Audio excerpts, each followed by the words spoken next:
Hey, what up, though? This is Marc, Cayce. Let me get a quick second of your time. I know your time is precious as much as mine. But let me say this to you guys. There's a lot going on, as you can know, with this death. The MalcolmJamal Warner's death. Yes, I met him before several times, actually. And I'll just say real quickly that it's very important to stop delaying, stop making excuses, and stop thinking about your past and think about your future. Because time is not promised to any of us, as you can see. Time is not promised to any of us. So this is your time right now to make that move. Let's go. Okay? Just let it go and let God. Whatever is holding you back, let it go and let God. Real quick, my story about the Cosbys family goes back a long time. I was actually in the military police when Theo, MalcolmJamal Warner, got on the Cosby show. And when I saw it, I said, oh my God, there's a show with a young black man of my age.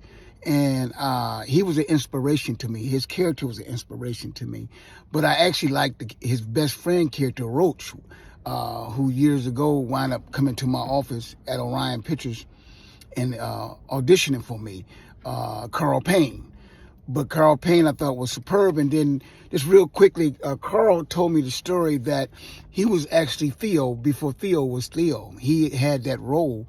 And Bill Cosby actually gave it to MalcolmJamal Warner because he said he felt that he was more like his son to him than Carl Payne was. That's the story that Carl told me. So anyway, moving forward, that was my quick connection to Malcolm and the Cosby show to a certain extent. Moving on, I got to left Detroit after doing some police work and law enforcement, security, all kind of stuff, and I was in the military police as well in the Army Reserves at the time, and I couldn't take Detroit, so I moved to L.A. and I was working on a set of some low-budget movie with Norman Field from Three's Company. And so I'm astonished. I'm in Hollywood, and I'm sitting here with Norman Field, who played the grouchy landlord in Three's Company. And I get, back then they had something called a dramalog. And I'm reading the dramalog, and it says, Bill Cosby has a new show. I said, oh, man, this is my chance to be Theo. This is my chance to be like MalcolmJamal Warner. And at the time, I was with this young lady. I won't name her, but I said, we're on the set. We got to figure out a way to get off the set. So she faked that she hurt herself on the set. I know that's wrong, but they let us get off the set so we can get to the audition of this new show. And so we get to the audition. It's on Sunset and Boston at the Sunset Gower Studios in Hollywood. And there's a line a mile long. And the show at the time was called A Different World, but they didn't have a name for it. At least we didn't know the name of it. And so we get to the line, it's a mile long, and I'm saying, hey, man, come on. I'm from Detroit, baby. I'm not standing this long line. So I jumped the fence of the studio, get in front of everybody, jump the fence, go and audition for a role on Bill Cosby's spinoff show. I said, oh, this is my time to be Theo, MalcolmJamal Warner. And so I get in line, I weasel my way in, and at the time, the casting director was Eileen Knight. And so I auditioned, and she says, you know what, you need to take some more acting classes. Because I was green. And but Chuck Vincent was there, and he liked my headshots. And back then, I had these big old 11x14 headshots in color. And back then, you're supposed to have 8x10s, black and white. But I didn't know anybody. I'm from Detroit. I don't know any better. So Chuck Vincent said, you know what, I still can use you, and I can put you on the show, and then maybe down the road you can audition again. So he puts me on the show as a background or extra. So now I'm at a different world in the background as atmosphere or extra, whatever you want to call it.